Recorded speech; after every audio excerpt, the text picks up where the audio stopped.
Pip McWu, Monster Hunter, the hunt for a wicked Wendigo. Mistress Chan never ceases to astonish me. It's her expertise in so many things, and whether discussing the mundane or the preternatural, science or faith, and even history and math, Sister knows her stuff. Mistress also handpicks the extraordinary nuns who teach at St. Philippa's orphanage.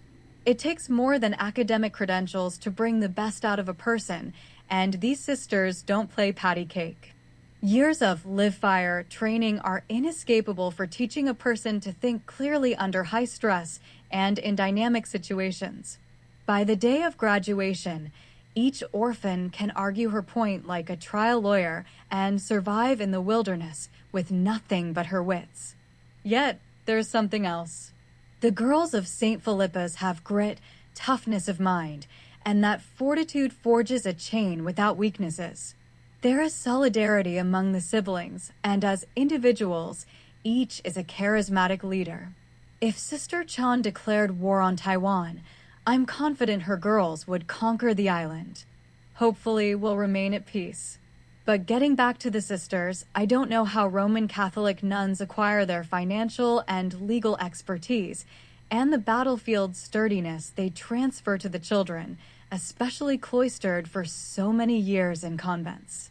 Apparently, it's a worldwide phenomenon. It's difficult to say if St. Philippa's orphanage is more demanding than other Catholic orphanages, but where some children's homes raise future dermatologists, I did my residency in trauma. My apartment is across the street from the hospital where I work. Every once in a while, Mistress Chan calls upon me to render a service for her, drawing me away from my hospital duties. It's not a problem for me or the staff. I save plenty of money to live on between Mistress's directives, and as far as the staff, it seems like half the hospital's employees spent their childhoods at St. Philippa's. That includes board members, the president, and doctors and nurses. We have uncommon talents, and so far I'm the only clairvoyant. Still, when their time comes, each person obediently follows Mistress's instructions. On Friday at about 6 p.m., I noticed a text message on my phone. It was from Sister Chan, asking me to visit her at the orphanage the next day at noon. Butterflies fluttered in my gut when I thought about seeing Sister. I looked for any excuse to see my mistress, and all her children shared those thoughts. By 11 a.m. Saturday, I was scooting along on my motorbike, navigating the congested Taipei streets on the way to St. Philippa's. It didn't take long to get there, and I had the good luck of traveling between rainstorms. I parked my bike, entered through the side door, and ran up the stairs to the first floor. Here were the administrative offices and classrooms. The building could withstand a nuclear blast. Wide steel staircases, broad, unending marble floors, high marble walls and doors, door frames, windowsills, and railings made of oak. The orphanage had stood for at least 100 years, and it was good for 100 more. When I reached Sister's office door, it was closed, so I lightly knocked. "Enter," Sister called. I walked in and bowed, then closed the door behind me. "Thank you for seeing me," McWu, Sister said, as if I debated whether to come. "There is unrest across the globe, and surely you have noticed," my mistress promptly stated. "We could say that the world is on fire. If we step back and watch objectively, we get the impression that humanity is committing suicide." I tried to convince myself that these are the natural cycles of civilizations, but my instincts say the turmoil comes from something beyond earthly variables. The kingdoms of the animals and the plants are within my comprehension, and all seems unchanged. I asked you here, Pip, because I need to know what your supernatural gifts can fathom. What do you sense from the cryptid domain? "The energy flow permeating the dark corner has changed," I replied. "A foreign frequency invades it, or a strange energy pollutes it, and I have noticed this for several years. I beg your forgiveness for not informing you of this earlier, Mistress. It never occurred to me to share this knowledge with anyone." "Please continue," Sister said. "Your endowments are our path to clarity. All life forms radiate minute energy signatures, unique to them, Like fingerprints, I explained. These emanations identify who they are, what they are, and where they come from. Since birth, I have encountered many energy fields, and whether human, plant, animal, or what many call cryptid, each shares a commonality traceable to a terrestrial origin. I can't quite explain what I sense, but it is just like saying that all life on Earth has one thing in common: carbon. Well, every organism that evolved on Earth has an aura, and in each aura there is an identical lowest common denominator that I equate to a musical chord. I am speaking figuratively to better explain it. Every life form currently residing on Earth has a unique harmony, but all include a single homogeneous chord, except for one entity. Furthermore, this strange being plays one chord in its harmony that no terrestrial organism naturally synthesizes. You say that you can detect an organism on Earth that has a non-terrestrial aura? Sister asked. Yes, I said. I can more or less hear it. Can you identify which one? Sister asked, visibly startled by my previously unrevealed perceptions. No, not from a distance, I replied. But I can tell you which biological kingdom it is from, whether it is animal, plant, or cryptid. Your suspicions are justified, mistress. This creature of non-terrestrial origin is masquerading as a cryptid. Are you certain? Sister asked. Yes, I replied. I hear energy emanations as if they are low-frequency sounds, not noticeable unless I concentrate on them. I can separate energy identifiers, and I know whether it is animal, plant, or cryptid, and I can tell if it is not of our soil, but they don't tell me their names. Matching a being's energy harmonics with its visible body is necessary. I can follow energy flows like a sleuth tracks clues, but we both need to follow those hints to a source. It makes sense that at least one cryptid is not of our home, Sister reasoned. An extraterrestrial could use psychological warfare in its quest to conquer Earth. Create especially violent nightmare creatures to scare humans. Every person for himself. There is nothing like fear turning neighbor against neighbor. This otherworldly vibration has always existed in my lifetime, I recalled, but in the days of my childhood it barely rippled, if even that. Now, it seems, some midnight beast signatures are showing infiltration by this exotic source. Several cryptids' unique energy flows carry this extraterrestrial invader's chord. If it is indeed extraterrestrial, Mistress stated, it needs to be exorcised like a possessing demon, banished from the Earth. However, it spreads itself throughout the earthly cryptids. Can you identify the purest source of this alien chord, McWu? Can you unmask the extraterrestrial? I'm not sure, mistress, I replied. Its chord interlaces with many telluric harmonies. Getting really close, even touching it, is my only way of knowing its true nature. Mistress said. The scheme becomes obvious. Extraterrestrials are using cryptids as shock troops to start a revolution with the objective of bringing humanity to ruin. Then, before the dust settles, these aliens will take control of our world. Once cryptids are no longer useful, their new occupations will be as salt miners on a frozen planet orbiting Zeta Reticuli. Qingwen, I ask, sister. I am sending you on a mission, my mistress stated. You are on your way to North America. As you wish, mistress, I replied. My face flushed with the heat of excitement. Sister noticed the light glowing from my eyes. I am sorry to disappoint you, Sister said, but I said North America, not exclusively America. My nose wrinkled in confusion. Your destination is Banff, Canada, Sister Chan continued. It does not resemble New York or Los Angeles or anything close. It is a village in the middle of the Canadian wilderness. My face twisted like a wrung-out wash rag. The thought of cold and snow didn't appeal to me, and neither did fighting bears and wolves. Geography was one of my favorite subjects at the orphanage school, so I visualized the habitat. Sister Chan read my nonverbal expression. Banff is a world-class vacation resort, Sister added. It is where the millionaires go. I smiled. No need for packing, Mistress continued. It is a 15-hour flight to Calgary Airport with one layover. You will take the airport shuttle to the Banff Rocky Mountain Resort. It is not the Fairmont, but as an orphanage, we cannot splurge. You will understand when you see the Fairmont. Your supplies and instructions await you in a reserved room at the Rocky Mountain Resort. You have the room to shower, sleep, and eat a good meal or two before you must rendezvous with your operative. Your hospital is aware of your impending absence and wishes you the best. When does my flight depart? I asked. You will board Flight 113 at Taoyuan Airport at 6 a.m. tomorrow. Sister answered. Expect to arrive at Calgary Airport at about 4 p.m., which will be our today. Here are your plane tickets, Calgary shuttle ticket, and receipt for your hotel room. I have arranged everything. Once there, follow the written plan on how to locate your contact. Any questions, McWu? No, sister, I replied. I am going to Canada to meet with an operative who will tell me how to proceed. I am to locate the extraterrestrial fiend disguising itself as a cryptid.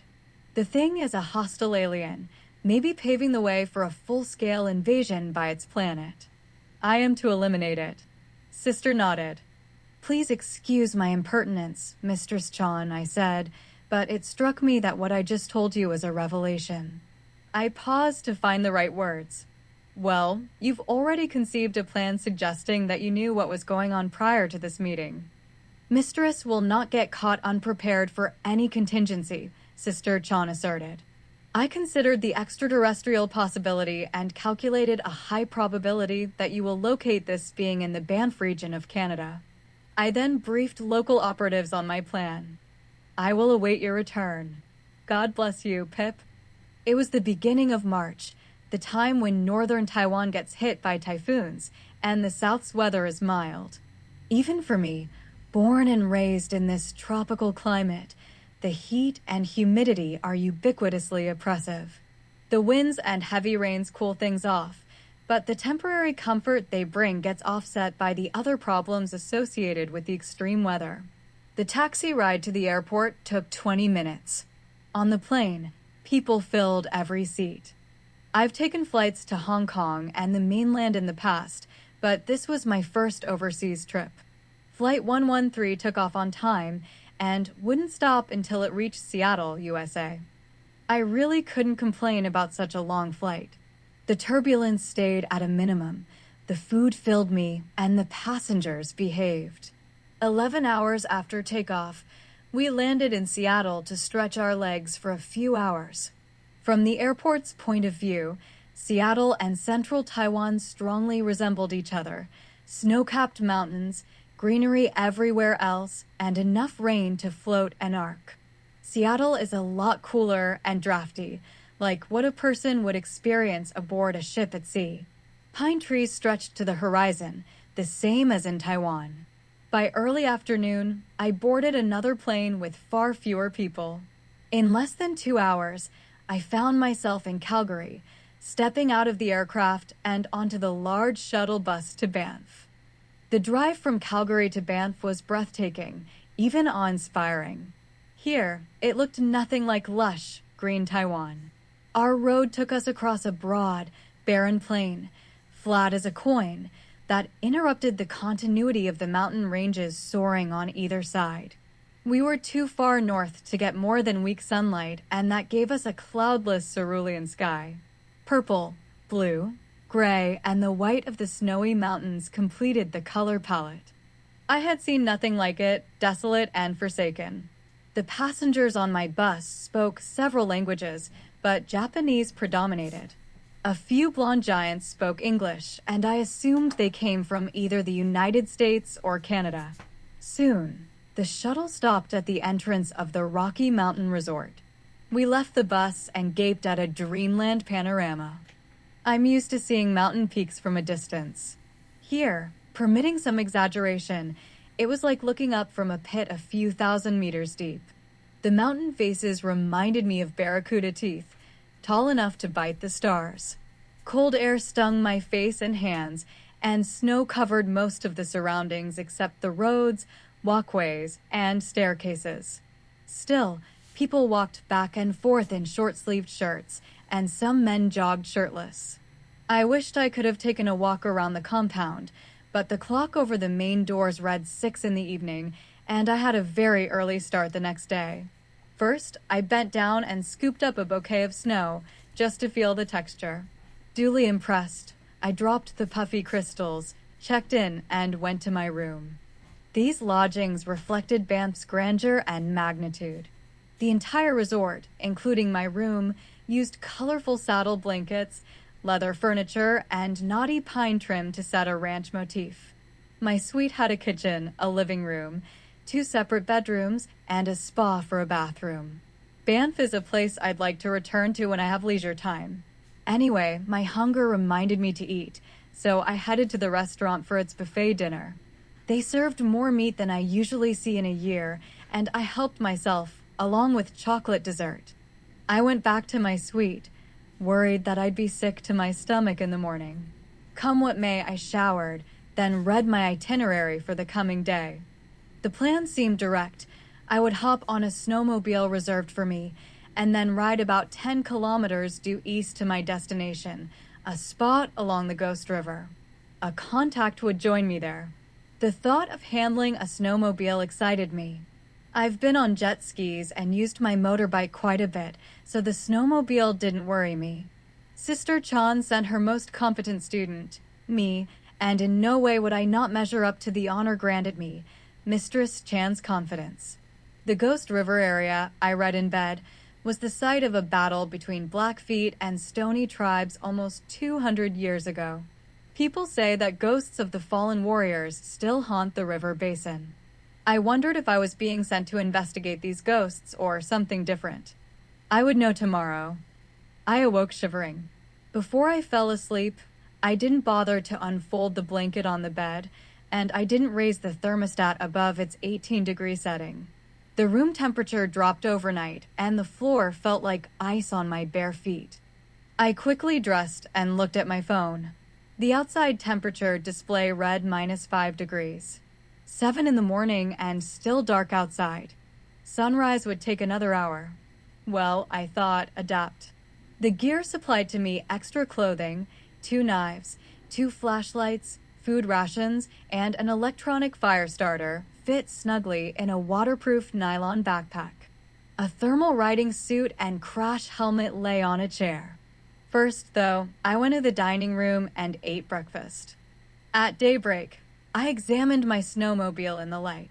It looked like a jumbo blue praying mantis. The body stretched long, and the extended front skis seemed poised to grab anything that came near. Dull white morning frost encased the machine. A space behind the black foam seat held a folded nylon tent, a heavy sleeping bag, and what looked like snowshoes. Sometimes, Sister expected too much adaptability from me. I brushed off the seat, climbed on, pressed the electronic ignition button, and the machine started with a rev. When it moved, it behaved like a jet ski, but I waded through snow and ice instead of water. After a few minutes of practicing, I had the hang of it and headed toward my destination, using a GPS mounted on the dashboard as a guide. My insulated jumpsuit kept me warm as toast, and I rode almost directly into the sunrise. Serrated mountain peaks, towering blue conifers, and a tinted helmet visor effectively shaded my eyes. Like ancient warriors, colossal evergreens guarded this northern paradise. There are plenty of trees in Taiwan, but on a much smaller scale. The surrounding air smelled like Christmas time at St. Philippa's. Streams flowed black against the white ground, plunging beneath blankets of snow. I was careful to stay on the rough, pebbly trail that disappeared and reappeared regularly. If I wandered off it, the snowmobile could flip over into a ravine. Steep mountains, kilometers high, buried me as if I were an ant walking through folds and folds of silk linen. Some might consider this land the most beautiful on earth, but I preferred the city crowds. Walking 10 kilometers in Taiwan would take less than 2 hours, but along this terrain, I moved like molasses, watching for hazards and stopping often to confirm that I hadn't lost the trail. Animal tracks appeared here and there, starting abruptly and leading nowhere as if phantoms had left them. A live fox roamed into view about 50 meters from me. It stopped and stared, wondering which one of us was on the menu. My eyes focused on its tail section to see if it had 9. It wasn't out of the question. Finally, the sound of rushing water replaced the silence as I approached the ghost river. At the water's edge, I halted and shut off the snowmobile. This spot checked out as the rendezvous coordinates, and I dismounted. The instructions said to wait, and my contact would show up. No doubt this liaison watched me from the shadowy covert and studied my behavior. To act non-threatening, I removed my helmet and gloves and casually looked over the area. On the left, 20 meters away, the blackness stirred. My gaze turned toward the shifting contours that blended into the dusk-shrouded thicket. Then, from the shadows, emerged a gigantic animal walking on 2 legs. Blackish-brown fur covered it from head to toe. A bear? An ogre? Once fully exposed to the sunlight, it stopped in its tracks. The hairy humanoid paused for 30 seconds, allowing me to view it and probably to give me a few moments to get control of my emotions. This mountain beast stood uncomfortably close, and if it rushed at me, I didn't have a chance of escaping. The top of its head reached about 2.5 meters high, and the shoulders spread as wide as one of the mammoth tree trunks it posed next to. Thick arms and legs, big hands and feet, and furry all over. Its copper-colored visage resembled a textbook illustration of a Homo erectus. McWu, the thing called in a strong, but detectably female voice. Mistress Chan prays for you. I relaxed, calm, and unafraid. Yes, I replied, knowing that gives me courage. My name is Apani, the big, hairy woman said. I am what most humans call a Sasquatch. We walked toward each other and clasped hands. Her huge palms swallowed my arms up to the elbows. It is a pleasure to meet you, Apani, I said. Your homeland is beautiful, with both similarities and differences to Taiwan. The cold air is the most telling difference. Well, Apani replied, patting her hairy body, I am dressed for it. We both laughed. Some say you glimpse the realms of the spirits, ghosts, and cryptids, Apani remarked. My race is considered cryptic by humans, but in truth, we are completely mundane, flesh and blood. Nothing supernatural animates us or guides us. We simply prefer our privacy to maintain who we are for as long as we can. The creatures you seek may or may not be muscle and bone. You came to me so that we could find an especially evil brute and learn what we can. Come, let us walk to my encampment, 100 meters from here. We will sit, eat, and talk. We trekked upriver, and I didn't need snowshoes. The ground appeared ice-free, with only intermittent clumps of snow here and there. The next sight jolted me. An enormous hulk waddled into view and silently, motionlessly, stood along the colonnade of trees, about 10 meters from us. It balanced its massive body on 2 short legs. Noticeably taller and heavier than my guide, its eyes followed us like a portrait's unsettling stare in a haunted house. Apani, I asked, not to insult her. Has another Sasquatch joined us? Ugh. Apani belched. No, that is not a Sasquatch. That is Alpha Omicron, a grizzly bear, but you can call him Billy. I don't understand, I said. Why does he have so many names? And why does he stand like a wood carving? Billy is odd, Apani replied. He lives a couple of kilometers from here. A few years ago, wildlife researchers tranquilized and tagged him. When Billy woke up, he swore space aliens had abducted him. He ranted about it for a while. Then one day he claimed to be a space alien, not just an abductee. He has been calling himself Alpha Omicron ever since. What is Billy doing at this moment? I asked. Billy thinks he is invisible if he stands still, Apani replied. No doubt he is on a reconnaissance operation. He will report our movements. He will report to his mother. Oh, I shrugged, and we ignored Billy. We headed into the bushes and came to a small clearing inside a semicircle of rocks and boulders. In the center, a campfire crackled. "This is not where I live," a Pawnee made clear. I could not risk revealing the location of my clan to any eyes that might watch us. "We do not worry about Billy. Please sit." We used stones as seats and sat near the fire. It looked like a Pawnee had prepared this camp earlier. "This is one of many rest areas we use when hunting," a Pawnee commented. She lifted the flat stone covering a hole in the ground and removed skewers of cooked meat chunks. "This is deer meat, already cooked, reheated over the fire." A Pawnee handed me a kebab, and we both enjoyed the tasty lunch and talked. In this beautiful, pristine wilderness, a Pawnee revealed a monster roams. A carnivorous ghoul that even the Sasquatch fear. It is called the Wendigo. "I have heard of this horror," I said.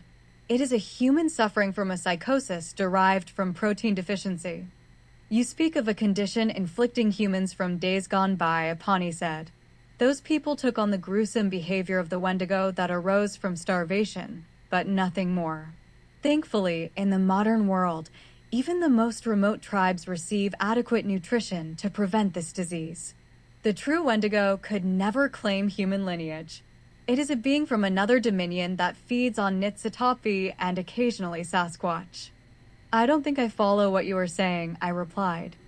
"There is only one true Wendigo that roams the boreal forests," a Pawnee said.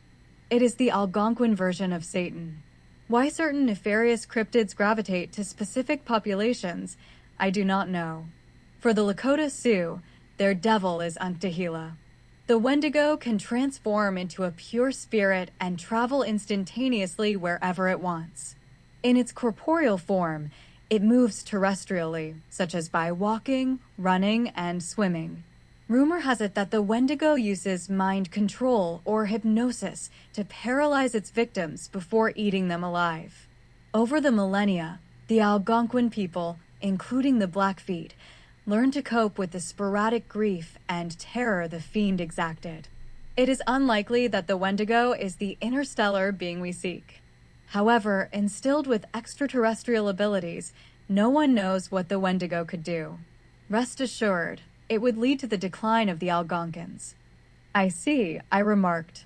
"Mistress Chan wishes me to locate this Wendigo, and if I detect it as an alien, I am to destroy it if possible." "Correct," a Pawnee concurred. "What if there is no cosmic origin detected?" I asked. "Then leave the beast," a Pawnee said. "It is the Algonquins' business." "How will I terminate this devil if necessary?" I asked. A Pawnee stood and walked over to a large boulder, then reached behind it. When she rose, she held a peachwood staff. "With this," she said, handing it to me. "A Pawnee! A Pawnee!" A gravelly voice cried from somewhere among the snow-laden pine trees. "Help me!" I jumped up, expecting an ambush. "I am over here, Willie," a Pawnee called back. A blur sailed past my face and landed on the ground in front of me on 4 legs. A big wildcat stood between a Pawnee and me, stark fear etched on its face. "A Pawnee," the cat yelled. "I swallowed a fishbone. I swallowed a fishbone. It's going to put a hole in my stomach. I'll die." A Pawnee shook her head at the melodramatic cat. "You are fine, Willie," a Pawnee reassured the feline. "Fish bones cannot hurt mountain lion stomachs. Your stomach can digest bones. Do not worry." "Really?" Willie said, entirely relieved, his mind clearly darting to something else. "Willie," a Pawnee then said, "this is McWu. She is a doctor and our friend. McWu will camp in the forest for a few days. Try not to interfere in her work. And no more fish." "Will do," Willie agreed. Then wide-eyed Willie bounded off into the woods. "There goes Willie the mountain lion," a Pawnee said, smirking. "He is the forest worrywart. With any luck, he will not seek your medical advice while you are here. But now we must talk bluntly." "I sense that you have some bad news to tell me," I said to a Pawnee. "True," the Sasquatch replied. "I cannot accompany you on your search for the Wendigo. Whether I leave physical indicators or an ether trail, the Wendigo may trace it back to my clan and seek vengeance. I cannot take that risk. You must make the journey alone. I need your muscle, I said. My strength would not avail against the Wendigo, a Pawnee admitted. It is a supernatural being. It is the destroyer, and I could do nothing. Our hopes rest upon you and your peachwood staff. This complicates things, I mumbled to myself. Fighting alone against a hypnotist concerned me, but I kept quiet. Do you have the current location of this Wendigo? Follow this river south until it empties into Ghost Lake, a Pawnee said. About a 5-hour walk from here. The Wendigo is a creature of the water. At the lake's edge, you will need your spiritual powers of detection to find the brood, unless it finds you first. From there, it is up to you. Thank you for your help, a Pawnee, I said. Perhaps we will meet again. Yes, she softly replied. Goodbye. Guilt and concern tinged a Pawnee's farewell. Selfishness did not play a part in her decision, but rather the drive to protect her clan and her race. I walked back to my snowmobile and secured the peachwood staff to the side, then started the machine and headed south along the river's edge. Billy spied from behind a birch tree. A Pawnee meant it when she said, walk. In less than an hour, I came to a sign that said, no motorized vehicles, travel by foot only. I parked away from the water and grabbed my gear. My phone no longer received a signal, but it felt like early afternoon, and I wanted to get as close to the lake as I could before twilight. The Ghost River divides itself into narrow, slow-water deep sections and wide, shallow stretches. Some segments are just a few centimeters deep. Hunting and fishing remained prohibited, so I knew I hiked alone, and as long as I walked along the riverbank, I didn't need snowshoes. The lofty mountain summits rose over 3,000 meters, and their presence strained my comprehension. The ridges of the range seemed as sharp as razors, as if these eminences had erupted from the ground days ago and had suffered no erosion yet. As Earth moved, the spectrum of the sunlight changed the colors of the powdery peaks from white to orange to red, and then to violet. The nival flora grew thick on both sides of the river, making it impossible to see more than a few feet beyond the riparian vegetation line. Who or what peered out at me? The afternoon stretched for prolonged hours along this northern latitude, but dusk finally came. Fear stopped me from pitching my tent too close to the shrubbery. Anything could be in there, and I wanted some distance. With the heart of a mouse, I set up camp midway between the tree buffer and the river's edge. Using the same diligent reasoning, I chose an area along the river where deep water flowed into shallows. The tent popped open at a touch, then twisted and turned until it practically assembled itself, and it came with a self-inflating floor. Laying my sleeping bag on top, I would have a warm, comfortable night. Field rations made up my food. My tastes are simple, and survival bars suited me. No cooking or boiling, and they took up little space in my pack. No campfire required, gratefully. Neither did I use the electric lantern. My camp sat too near the lake, and any illumination could attract the Wendigo. Bleak stars whitewashed the endless black sky, providing enough light to bathe the forest, mountains, and ground in an uncharitable gray. Later, the waxing crescent moon rose, giving this part of the globe a yellow cast. Not a wolf howled, nor a fox rustled the bushes, and it felt unnatural. I nestled close to the lair of the Wendigo, and the wildlife knew to stay away. Fatigue finally caught up with me, and I entered the tent, lay atop the sleeping bag, and, fully dressed, dozed off. In the graveyard hours, that time past midnight, I awakened in sorrow, a sorrow I thought could only exist in hell. The feeling crushed me like a huge stone falling upon my chest. Then, the haze of indoctrinated falsehoods cleared from my mind, and I saw the reality of our godless world. No one watched over us. Existence had no purpose. Despair stole my breath, and I gasped, knowing that Sister Chan had used me to further her narcissistic stratagem. The Wendigo came to release me from hopelessness. It sought my friendship. Mistress, But I knew that was a lie. Mistress is my rock, and upon that rock I shall build a fortress that no silver-tongued devil can breach. The fiend's mental attacks caught me at my weakest, and my resistance warped but didn't break. I stayed as still as a statue and listened. The wraith crept through the camp, plodding on 2 feet. "It's Willie," a voice moaned. "I need help." I fell from a branch and broke my leg. "Come out and help me." It sounded like Willie, definitely in pain. "Please come out," he pleaded. "It's Willie. I'm bleeding to death. Help me." I grabbed my peachwood staff and held it with 2 hands, but I didn't budge an inch. I heard snow crunching, but whatever was out there wouldn't come near my enclosure. It felt unsure of my strength, of what lay hidden in the tent. Uncounted minutes passed. I waited for its death-shroud shadow to eclipse my flimsy barrier, but the beast's silhouette never appeared, only moonglow.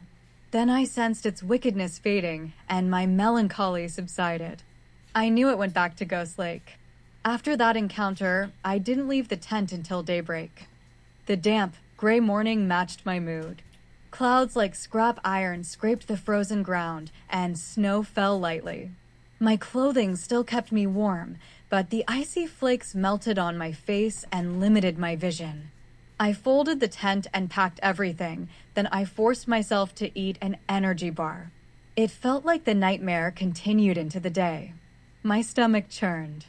Thinking about the coming confrontation with the Wendigo made it worse. I placed my gear against a rock, knelt down and prayed, then grabbed my staff and walked toward the lake. The trail led me along the forest border, and in 20 minutes I stood on the bank of Ghost Lake, listening for the vile trickster's chord. Dead cattails and dried reeds sagged in the shallows surrounding the deeper water. Bushes and saplings formed patchwork clusters on the shore, all hidden by the imposing, thick evergreen woods. The Wendigo is a lake creature of the north, and I already knew where it was. In the shoal, obscured by brown stalks and bulrushes, I spotted an immense dome of sticks and branches, resembling a beaver lodge, but bigger. I moved closer, then waited. "McWu, it is I, a Pawnee," a voice whimpered from the direction of the den. "I have come to help you," she sobbed, "but the Wendigo caught me. Please come to the lodge." "I am here. Help before it eats me." It sounded exactly like a Pawnee, and I knew she had come to help me. She needed me, but I became disoriented, physically weak. I staggered in the direction of a Pawnee's voice, into the boggy muck, and toward the lodge. My peachwood staff felt like a log, unbearably heavy. It sprouted sharp thorns that stabbed my hands. I wanted to drop it. Then, the corner of my right eye saw something, an amorphous mass reaching out to grab me. "God rebukes you." I bellowed, summoning my last shred of strength. Down upon the formless thing I slammed my staff, like the sword of Saint Michael. The menace screeched and stepped back. My senses refocused, and my soundness returned. I faced the Wendigo, no longer a shapeless black malignancy. It stood tall and exceedingly thin, but I knew it had the physical brawn to overpower a grizzly. The Wendigo raised its hands to clutch me, but before it could, I smashed my staff against its face. I hit it again and again, and the fiend floundered. My spiritual resolve channeled through the peachwood proved too much for the monster. At last, I skewered the abomination as if it were to be served at a Pawnee's dinner feast. The beast fell into the shallow water, and a flash of light exited its eyes. I knew that flare came from an extraterrestrial source, and that meant the spellbinding Wendigo was itself under a spell. This scourge of the woods was not the entity from another star system. I still needed to find the otherworldly being that came from light years away. The near-immortal Wendigo lay unconscious, and I left it to recover. Eventually, it would resume its horrifying, but terrestrial, ways. I paused and optimistically scanned the snowy surroundings, then turned and set off for a 5-hour walk to my snowmobile. From there, it would be a relaxing drive to Banff. I heard that the Fairmont Hotel costs around 1,000 Canadian dollars per night, excluding food. That's where I'll be tonight. I can afford it. Please follow the continuing adventures of Pip McWu, Monster Hunter.